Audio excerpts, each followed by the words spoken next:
It's called Bitesize Tragedies. I've got a revelation for you.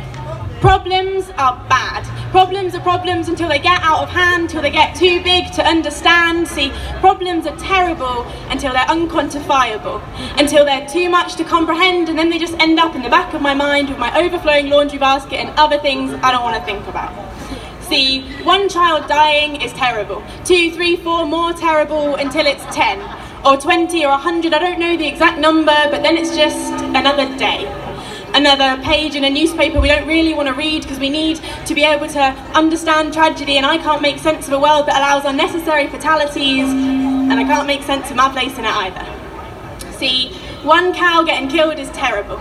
2, 3, 4 more terrible until it's 10, or 20, or 2.6 million each year in the UK alone, and then it's just another day.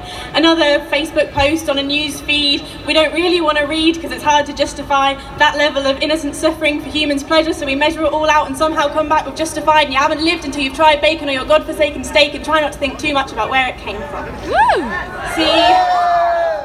A tree being cut down in your local park is terrible, and an old man having to move out of his seaside cottage due to coastal erosion is terrible, and a polar bear starving on melting ice caps on planet Earth is terrible, until it's everywhere, and it's everything, and we're burning more fossil fuels than ever before and churning out plastic like it's got somewhere to go, and our Earth, she is screaming for help.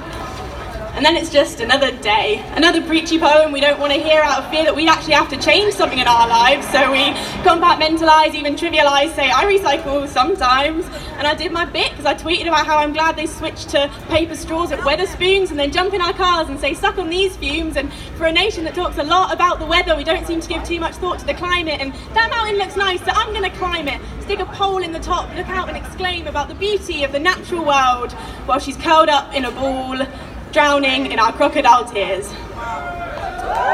I've got a revelation for you. Problems are bad. Problems are problems until they get out of hand, till they get big enough to stand up, look you in the eyes, and if you look back long enough, you might just hear them cry, you're not doing enough.